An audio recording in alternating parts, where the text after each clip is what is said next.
Hey guys, me and Buster Green here. I'm on official Christmas vacation this week, having failed to escape to a tropical island like I wanted to. So instead, I'm just bumming around the home, sleeping more, and trying to not fall into seasonal depression, which is a battle I'm unfortunately losing because people are just crazier and sadder every day. Since there was a lot of hype around it, I caught the Amazon original film being The Ricardos this week, and I wanted to drop my 2 cents on it. Now, I Love Lucy was still in syndication when I was a kid, even though it was 50 years old back then, and I guess 70 or 80 years old now. I think HGTV finally put those ghosts to rest, but nonetheless, I have a soft spot in my heart somewhere for the first funny lady on TV, and yeah, this movie seemed good enough. I was semi-happy to hear this biopic was coming out since Amazon has done a couple of decent biopics over the years, and they've been pretty good films, but unfortunately most of them focused on really boring people, mostly scientists and, other people who gave themselves cancer or frostbite or some ironic death in the pursuit of science. And, after two of those movies, suddenly they all start to look and smell the same. So I was glad when Amazon suddenly announced that they were making Being the Ricardos, a brand new biopic about beloved television pioneer Lucille Ball and her bandleader husband Desi Arnaz. But before I even heard if the film was good or bad or not, the film got buried in a rage chamber of controversy. And the big problem is that there are a lot of very questionable castings in this film, especially with the lead actor Javier Bardem portraying Desi Arnaz. But beyond that, I gotta say, 80% of this cast is weird. So, to start with, let me just tell you, this was a good movie, but the thing people care the most about is the casting. So, I guess let's talk first about the casting controversy, because the film has a weird cast. I had serious concerns when I watched previews of this movie, because if you watch individual clips of this movie, the cast is weird and the cast is jarring. But if you watch the whole movie from start to finish, they are actually slightly better in the whole movie because you at least get used to them then. Now, let me quickly roll through the entire cast in order of best to worst performances. Now, thankfully, the best performance in the film is Nicole Kidman as Lucy, and she fucking kills it. I do not think they could have picked a better lead for this film. She completely disappears in the role, and I think this is honestly a career best performance out of her. I was just fully enthralled and mystified by seeing Lucille Ball. Now, on a same note, Nina Arianda similarly perfectly transforms into Vivian Vance, and I think this was very much aided by the fact that I've never seen this actress before, and to me it just seemed like Vivian Vance was alive and well again, and again, very impressed. Unfortunately, that's about it in terms of the cast members I can say I was completely surprised and happy and satisfied with. Now, to turn things down to the negative end, John Malkovich, to start with, plays good old Fred Mertz, and it's literally just Malkovich wearing a pregnant belly.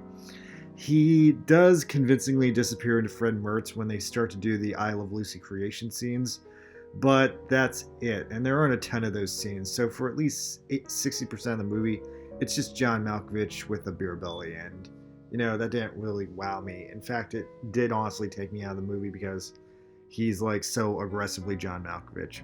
Then literally after that, making things worse, is the entire fucking cast of Arrested Development as Lucy's writers and producers. Also, Agent Coulson from the MCU is there just to make it even more surreal and awkward.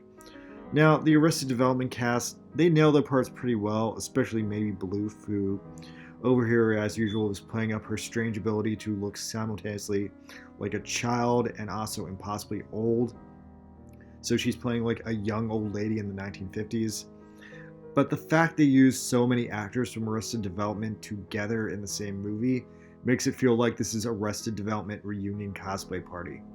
And then Agent Coulson being there too is also a cherry on top, because this movie makes me realize that Agent Coulson has seemingly gotten lazy and forgot how to act, because he's just doing Agent Coulson again, even though he's now supposed to be a 1950s tobacco producer, and it just seemed like any second now he'd be like, hey, I also have these Captain American cards, and I need to get over to SHIELD HQ and tell Nick Fury about all this.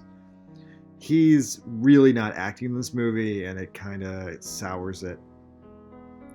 But the biggest problem with this movie, the biggest elephant in the room, is serial murderer actor Javier Bardem as Desi Arnaz, and he fucking sucks. So the controversy about this movie is focused around him, and rightly so it should be. Now, here's the thing. The controversy is a race thing. It's like, how dare a Spanish Latino portray a Cuban Latino? And honestly, I'm not sure where I stand on that. While I'm vehemently against massively off-racial miscasting like the black Johansson over here trying to be Motoko Kusanagi, I also sometimes don't give a damn if a movie is trying to do something artistic with it.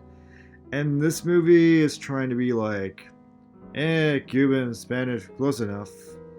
And Javier Bardem speaks Spanish, and, they both speak Espanol, so no big difference, at least conceptually. And I'm left wondering, well, is it a big difference? Well, a bunch of Cuban people are pissed off about it, so I guess maybe it is. But I don't think they should be pissed off about the race thing. I think they should be pissed off because Javier Bardem is terrible in this role. He's doing a terrible impersonation of Desi Arnaz. He can't do the Ricky Ricardo voice at all, and he looks like a roided out Frankenstein. He doesn't sound like Ricky Ricardo, and believe me, I've seen so many actors who can do a decent Ricky Ricardo impersonation, and this guy's not it. He's not even in the same ballpark as like any of them. Now, Ricky Ricardo was a good-looking, slender man, and Bardem over here is like an old bruiser with like a vein popping out of his head.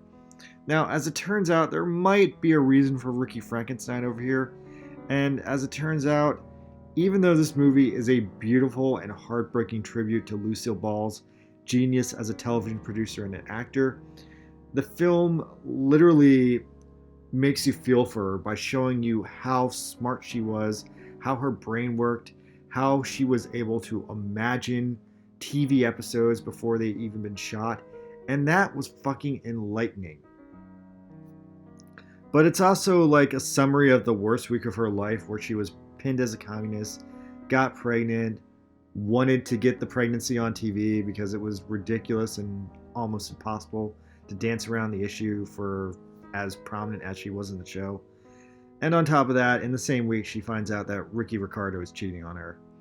And I gotta say that was an eye-opener for me because I only really knew these people from TV reruns that I saw as a child. And I did hear the occasional stories about how great a producer Lucy was, and the movie fully shows that legend in action. But it also shows Desi Arnaz being a complete and total scumbag.